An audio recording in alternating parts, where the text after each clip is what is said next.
By my side, oh, oh, oh. Everywhere I see, oh, oh, oh. It's the time to love you,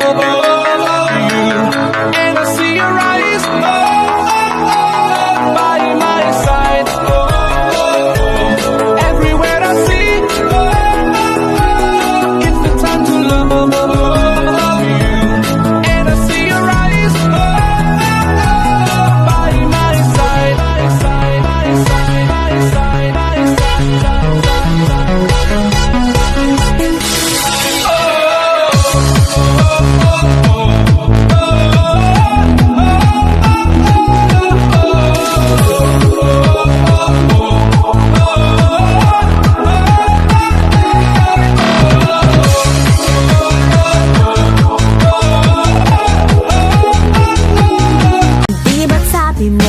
Ilong ko ay bango, forma ko ay bano, buhok ko ay palong-palo.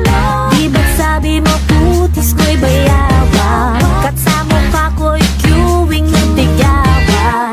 Lumipas ang ilang taon, humanda kang umanga. Pag nakita mo ako ngayon, malapit na sang ganda.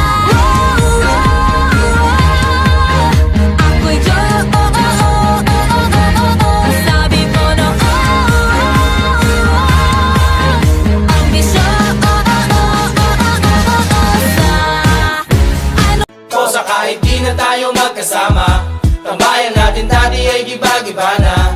Alam ko na miss natin na makinig sa kalungkutan at pagdurusa. Mga gabi na tayo ay nasa kasada, dito sa tabi sa gana naka-gin na. Di kami matinag kung puhasda, mga kasiyahan pamigay kasama. Aking kaibigan ko sa kapatid, ating turingan na hindi mapapatid. Kahit na malayo, para ring malapit, sama-sama tayo, sabay-sabay umawi para sa iyo ang tagay na ito. Tapos tagayan mo rin ako, wala sa ating magbabago, kasi nga ikaw ang kabarkada ko.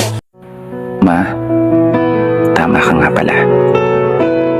Tama lahat ng mga sinabi mo sa akin noon. Mga payo, mga pangaral na pinabaon mo ngayon.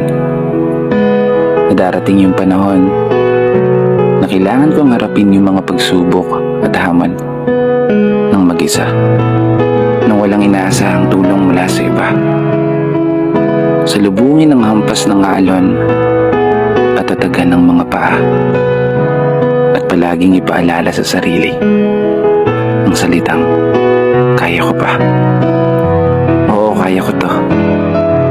Gaya ng palaging sinasambit mo, simula nung nasa sinapupunan pa lamang hanggang ako'y karga mo.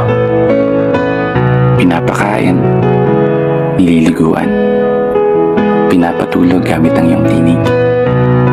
Paborito kong himig habang mga mata mo'y nakatitig. Hanggang sa nagkaisip, mga kamay mo pa rin ang aking hilig. Ikaw, anong pangarap mo sa buhay? Mababaw lang naman ang kaligayahan ko eh. Okay na sa akin yun. Tipong... katulad mo. Tulad ko? Oo. Maliman ang ikaw ay ibigin ko, ako'y isang bulag na umiibig sa'yo.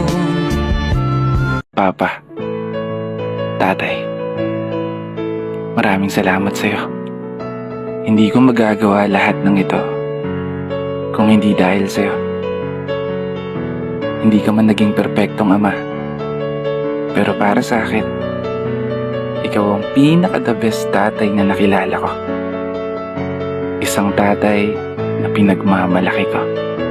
Paano kung ang bagyo ay biglang lumakas at sa mga responsibilidad niya sa iyo ay bigla siyang tumakas? Dahil lumakas man ang ulan, hindi mo na siya mararamdaman. Palabas na ang bagyong Dante, kaya mahihirapan ka nang ibalik ang dati. Kaya lumusong ka na lang sa baha dahil wala ka nang magagawa. Only in the Philippines! Nasa abroad si Mister, pero nagpipil si Mrs. Swerte na yung tayo